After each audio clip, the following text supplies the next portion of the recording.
ალმებით ძირფასო მეგობრებო, ტაროს კუთხე არის ჩემი გვერდი, პირადი კონსულტაციები არის ფასი. არ მინდოდა თითქოს კომენტარის გაკეთება ისე მქონდა ნათქვამი, რომ ისეთ რაღაცებზე კომენტარს აღარ გავაკეთებ, მაგრამ როგორ არ გავაკეთო. ადრე იყო ის მომენტი, რომ ეზოთერიკოსები თავის საქმეს ზუსტად, მაინც აკეთებდნენ და ეკლესიას თითქოს არ ახსენებდნენ, მაგრამ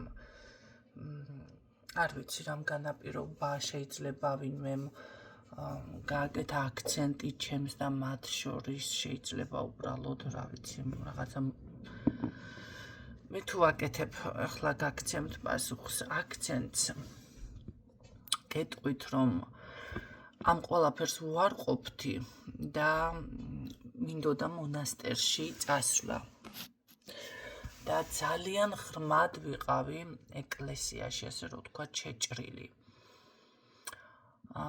თითქმის კი არა, აი, ყველა მარხვა, ლოცვანი, ლოცვები, ყველაფერი, რა დროს რა იკითხება, ძალიან კარგად ვიცი. და მე თუ ვაკეთებ ამ სწავლებას აქედან, ამის კურთხევა მე მქონდა და უბრალოდ რაც ვიცი, იმას შედარებებს გიკეთებთ. ეხლა რა თქმა უნდა, ჩემმა მოძღვარმა და ზოგადად იცოდნენ ამ საქმეში ვარ, რა თქმა უნდა, კურთხევაც არ მექნება შესაბამისად. მაგრამ ჩემი კურთხევა, როდესაც მე მაგ სფეროში ვიდექი, ძალიან დიდი იყო, რომელიც ქალბატონებს ფიზიკურად არ აქვთ. ეს ნიშნავს იმას, რომ დაუშვათ, ქალმა მამაკაცს არ უნდა ასწავლოს ეკლესიაში, მით უმეტეს ეს რაღაც წესები და მე მქონდა ამის უფლება, თუ კი საჭირო იქნებოდა სადმე, თუნდაც ეკლესიაში მამაკაცისთვის ჩვეულებრივად შემეძლო მიმეცა შენიშვნა სწავლების კუთხით. რადგანაც ახლა სხვა ეტაპზე ვარ და ფაქტიურად აღარ ვემორჩილები მე უკვე ეკლესიას, რომ ვემორჩილებოდი ამ საქმეშიც არ ვიქნებოდი, შესაბამისად ცოტა ვაძლევ ჩემ თავისუფლებას, მაგრამ მე არავის თქვენ არ გასწავლით, გაგიკეთებთ შედარებას, რისი თქმა მინდა და თუ აქ ეზოთერიკოსები მისმენთ, იმედია სწორად გაიგებთ ამ ყველაფერს, მე უბრალოდ ვაკეთებ შედარებას და ეს ვიცი ძალიან კარგად, ამის თქმა მინდა, მაგრამ ეს არ ნიშნავს, რომ მე ამოფარებული ვარ ეკლესიას. ერთ-ერთი ეზოთერიკოსი, რა თქმა უნდა, არ დავასახელებ და კონკრეტულად მე არავის არ ვეხები და სავარაუდოდ შეიძლება მოისმინოს ეს ვიდეოც. რა თქმა უნდა, ესე მოწყობილი ლამაზად კუთხე მოჭიკჭიკებული ჩემს სახით. თუ მე მასავით არ აქვს მნიშვნელობა, ხო? ლამაზად, კი ბატონო. ეს ტარო, ეს ყველაფერი და გადმოიღო ლოცვანი და კითხულობს. რა თქმა უნდა, კვიპრიანეს მოკლე ტროპარები და მოკლე კონდაკი, ესე ქვია ზოგადად ძალიან შემცირებული ნაწილს, ეს ლოცვანშიც, მთლიანი ლოცვანში არ ითვლება, მოკლე ქვია ტროპარი და კონდაკი ზოგადად, რომ იცოდეთ.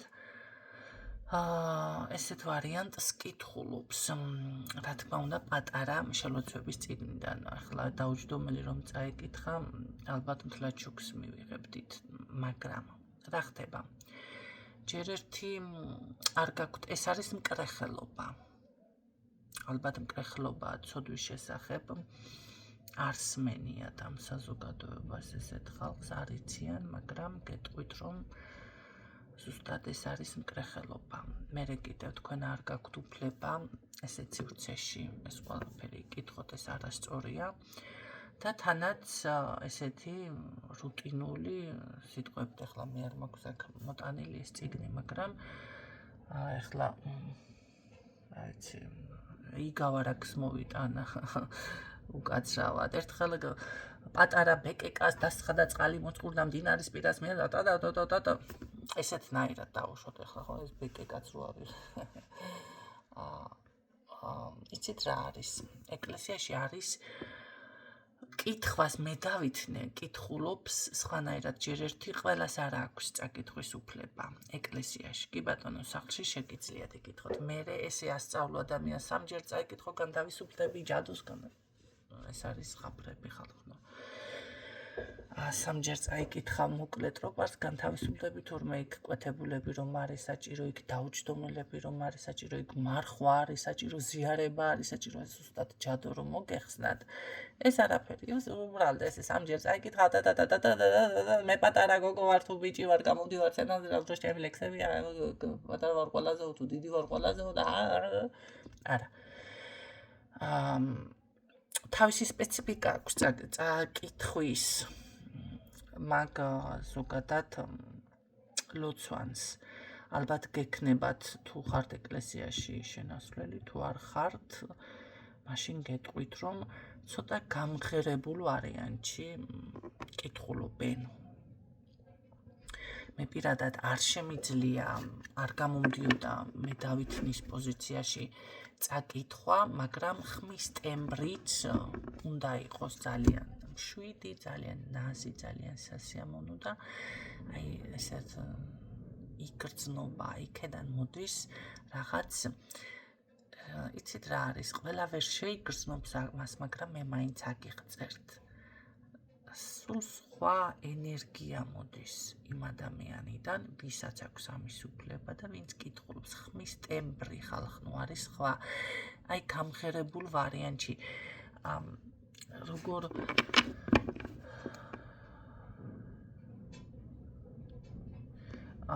არ შემიძლია უბრალოდ ზუსტად ისე მე თვითონ გავაკეთო, იმიტომ რომ არასდროს გამომდიოდა ეს და საგალობლებიც იცით რომ რა თქმა უნდა იქ როდესაც წაიკითხავ გარკვეულ ლოცვას, შემდეგ ქალობლები იტყვიან ამინ ვალო შეგიძვალე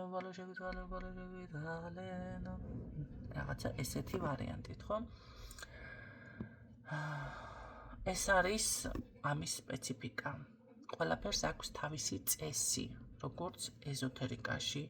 რატო გიშლით, გამოიყენებთ რუნებს, გამოიყენებთ რაღაცას, ამ სანთლებს, რაც არ იცით, მოკიდებთ ხელს.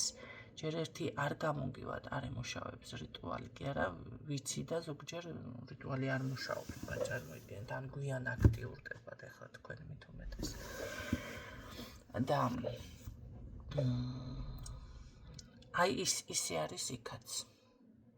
ყველას მისი მოვალეობა აქვს, მოძღვარი თავის საქმეს აკეთებს, მე დავითნე თავის საქმეს, ტიხაროსანი თავის საქმეს, გალობელი თავის საქმეს. დიაკონი თავის საქმეს. თქვენ წარმოიდგინეთ, ეკლესიაში საფეხურებად არის დაყოფილი, ისევე აქაც არის დაყოფილი, ყველა ტაროლოგი თქვენ ჯადოქარი მოგონიათ კაცო. ამიტომ ეს არის ყოვლად მიუღებელი და კომენტარებში ხალხი ამინ. მიამინე ხალხი ჩამომჯდარი. ეს არ არის ხალხო განკითხვა, მე არ ვსაუბრობ აქ რომ განკითხვის სახით, მაგრამ ეს არის ყოვლად დაუშვებელი. შეგიძლიათ მითითება თუ გინდათ, კი ბატონო, ასწავლოთ, როგორც მე უკვე გავაჟღერი აქ, როგორ შეიძლება ამ კუთხით ეკლესიის დახმარებით დაუშვათ ადამიანი განთავისუფლდეს და განიწმინდოს და შეგიძლიათ ასე აუხსნათ, თუ თქვენ არ იცით, მოისმინეთ ისევ და გაუმეოროთ ეს სიტყვები, გაუშვათ ეკლესიაში, ან რომელიმე მოძღვარი თუ კი იცით, ვინც კითხულობს კვეთებულებს, ყველა მოძღვარი არხებულობს, მე მაგალითად ახლა ჩემი მოძღვარი რო აქ დავასახელო, ყველას არხებულობს, მხოლოდ მრევლთან მუშაობს. ამიტომ ვინც იცით, ახლა ერთ-ერთი გარდაიცვალა, აღარ დავასახელებ, იცით, გეცოდინებათ, დაზე არ აქვს დასახელებას, კვეთებულებს ვინც კითხულობთ. ამიტომ შეგიძლიათ ასეთნაირად მიასწავლოთ და აუხსნათ. და არა ის, რომ ესე ლექსივით წამოხვიდეთ და კაი ლოცველიც არ არის.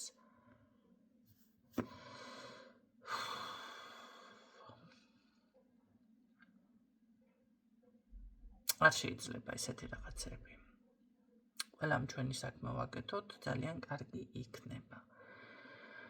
კი ბატონო, მე შევამჩნიე უკვე, რომ ამ ეკლესიური კუთხით რაღაც დაიწყენ ახსნა განმარტებები, ბევრმა უკვე ლექსიკონში და რაღაც გამოიყენა და დამერწმუნეთ, ეს არ არის საჭირო ხალხო. მე თუ ვაძლევ ჩემ თავს ამის უფლებას, 25 წლის მრევლი ვიყავი აქტიური, 25 წელი ჩართული. პირდაპირ მინდოდა აღკვეცილიყავი, მაგრამ მოხდა ისე, რომ ახლა მაგ დეტალებს აღარ ვიმასქნე რა მოხდა რა. ამიტომ ვაძლევ ჩემ თავს უფლებას და შედარებებს ახსნებს, საიდან ვიცი, აქედან ვიცი, ძალიან ბევრს კითხულობდი, მაგრამ სხვებს არა. მხოლოდ საპატრიარქოდან კურთხეულ ლიტერატურას. ეს ლიტერატურა თუ გაინტერესებთ, უნდა შეიძინოთ. პირდაპირ საეკლესიო მაღაზია ხომ აქვს ეკლესიას, აი იქ ჟურნალები იყო, ჟურნალებს ყიდულობდი თავიდან და შემდეგ უკვე წიგნებზე გადავედი, მაგრამ პატრიარქის ლოცვა კურთხევით, რომელიც არის ის წიგნები. და ძირითადად ჩემი საყვარელი წიგნი იყო და ახლაც არის, რა თქმა უნდა, ტომეული მამა პაისის. მოძღვართან რომ მივედი, ესეთი პასუხი გამცა, შენ მამა პაისის სულიერი შვილი ხარ. ასე რომ კი ბატონო, მოხდა ჩემს ცხოვრებაში ეს გარდატეხა უარყოფთი, მაგრამ რა ვიცი. რამდენ ხანს დავრჩები ამ სფეროში, ისიც არ ვიცი, თუმცა ჯერჯერობით აქ ვარ. მაგრამ ამ ეტაპზე ესეთ რაღაცას მე არ ვაკეთებ, ახლა აქ რაღაცა ჯვარი, ეკლესია ისეს ვაფრიალო, არა. მერე რა იქნება, მაგაზე მოდი მომავალზე არ ვისაუბროთ და თავს ნუ ჩაიგდებთ კიდევ განკითხვაში, მე გესაუბრებით გულწრფელად ამ საკითხზე. და მომავალში ვინ რა გზას დავადგებით, არავინ არ ვიცით და არც მე არ ვიცი, რას გადავწყვეტავ და რა იქნება. თუმცა სავარაუდოდ მგონია, რომ თუ კი დაოჯახდები და შვილი მეყოლება, ამ საქმეს ჩამოვშორდები. სავარაუდოდ ასე მგონია, თუმცა ჯერჯერობით მაგაში იჭმებარება, იმიტომ რომ არ მიფიქსირდება დაოჯახება. ყველა გესჩხებს უფიქსირდება, შარშანწინად, წელსაც უფიქსირდებათ, მაგრამ ჩემთან ეს არ ფიქსირდება. ფიქრობ, რა გაშლა ახლა კიდე გავაკეთო. მოდი ეს თემა ცალკენ იყოს. რჩევას დავაწერ ამასაც, იმიტომ რომ ესეთ საუბრებს არ ისმენთ და მხოლოდ გაშლებში ისმენთ სამწუხაროდ. ამიტომ ამას მე არც საწყენად ვამბობ, არც განკითხვის მიზნით, მაგრამ ეს არის არასწორი. და ესეთ არც უნდა მიხვიდეთ. ეხლა ძალიან დიდი ბოდიში იმ ადამიანებთან, მაგრამ ვინც არ იცის მოტყუდება და ჩემთან ესეთი ხალხი მოდის, ძალიან კარგად იციან, მოდი ასე ვთქვათ, ეკლესია, მისი წესები და ასე შემდეგ. ძალიან კარგად. ყავს ესეთებიც, ჩემსავით რომ არიან.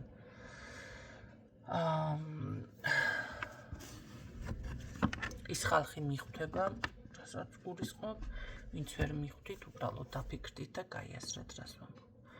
ეზოთერიკოსები, ვინც მისმენთ, სირცხვილი არ არის. კი ბატონო, ტარო იცით, ტარო გააკეთეთ უმაღლეს დონეზე, სასიყვარულო შელოცვა იცით, სასიყვარულო გაწმენდა, რაც იცით, ის გააკეთეთ უმაღლეს დონეზე, მაგრამ ესეთი მკრეხელობა